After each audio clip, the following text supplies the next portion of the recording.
The DJ accepts no responsibility for the next record. Pussy, pussy, dicky, dicky, tonguey, tonguey, licky, licky. Pussy, pussy, dicky, dicky, tonguey, tonguey, licky, licky. Pussy, pussy, dicky, dicky, tonguey, tonguey, licky, licky. Hello and good evening. Welcome to FIEGEE Storytimes. I'm your host, FIEGEE FINKELSTEIN, and this is our second episode of a story and the day in the life of Phiege dimaria.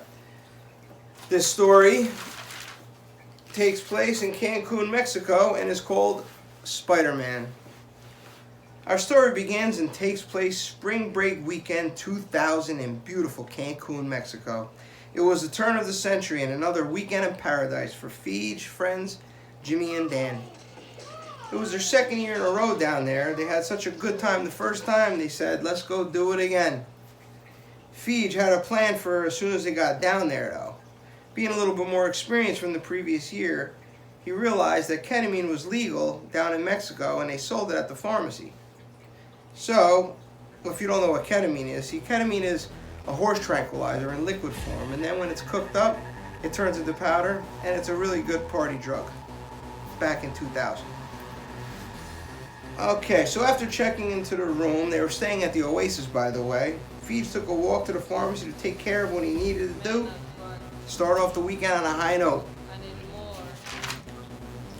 So after getting back to the hotel, dropping the stuff off back to the room, Phiege head down to the pool to join his buddies and the festivities. Let's go. With bikini women all around, the boys were living large. They're hanging by the pool. They met some guys and girls that were actually from New Jersey. So the day was winding down and they had to get upstairs to get ready for the first night out. They were going to Laboom, their favorite place. Laboom was one of the top spots down there. It was the place to be. But before they headed to the club, they all dropped a couple bombs. Just so you know, in drug lingo back in 2000, dropping a bomb was called like dropping ecstasy.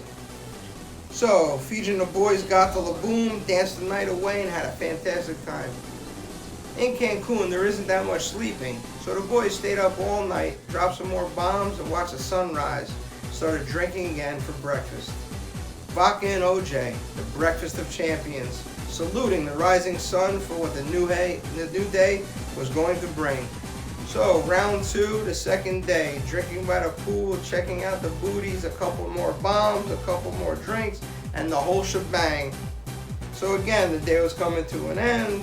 They went to the room, they shit, they showered, they shaved, and off to Laboom they went. So a few bombs later, and after the club, Phiege ended up back at the hotel. But instead of hanging at his own room, which was all the way far away from everything else in the hotel in the corner, instead, they were hanging out in the other guy's room that they met from Clifton, New Jersey. Their room was in the middle of the hotel on the third floor. Let's see. So while they were smoking enormous amounts of marijuana, one of the guys, say his name was John, pulls out a tray full of ketamine. No, the door was never properly sealed, so marijuana smoke was flowing out of the room.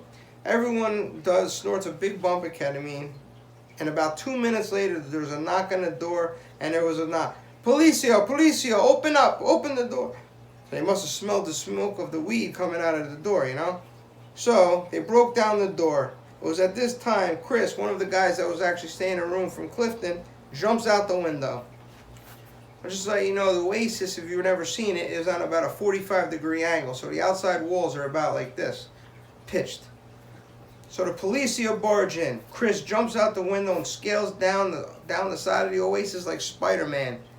Phiege watches this whole scenario unfold. High on ecstasy and ketamine, he goes to the window, watches Chris easily scale down the side of it, thinks to himself, man, I could do that. Piece of cake.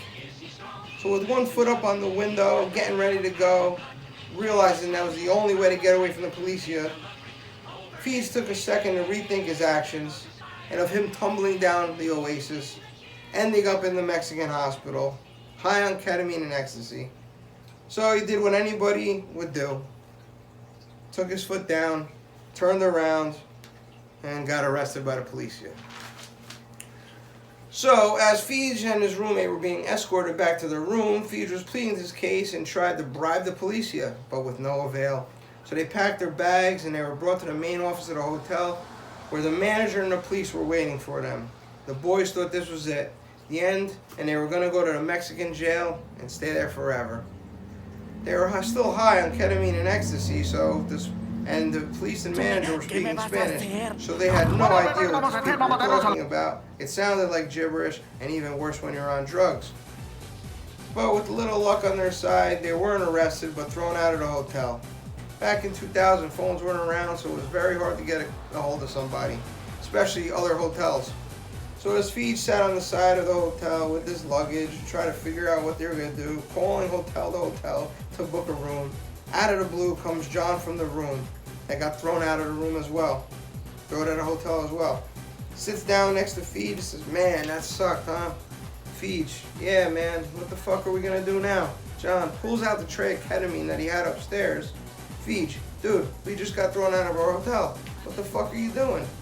John, "Oh well, it's time to party." Goes down and does some more ketamine. Phiege shrugs his shoulder, realizing they were already thrown out. Joined them for one. After that, him and Jimbo walk away and get a hold of the El Presidente Hotel, which was a couple hotels down from the Oasis. They got to book a room the one night because it was booked every other night after, due to being it was spring break and everything was booked up. So to make a long story short, each of the next 3 nights that they spent in Cancun, they had to spend it at 3 different hotels. First the El Presidente, then the Rio Palace Peninsula, and then finally, we'll get to that. So the final hotel that Phiege and Jimbo were forced to stay at was all the way at the other end of Cancun, where they called it the Hotel Terra Caribe Cancun, where the tourists stopped and the locals thrived. They were in the womb of Mexico, with salsa dancing and loud music in the streets. Lots of stray dogs, no more bikinis, and no more pool parties. It was just the survival of the fittest in the slums of Mexico on the last night. They did go to La Boom, and they did party hardy. They survived, and that was the story that we have. In a day and a night of Philip Phiege dimaria, the end. Thank you for tuning in, and we'll have another story for you very soon.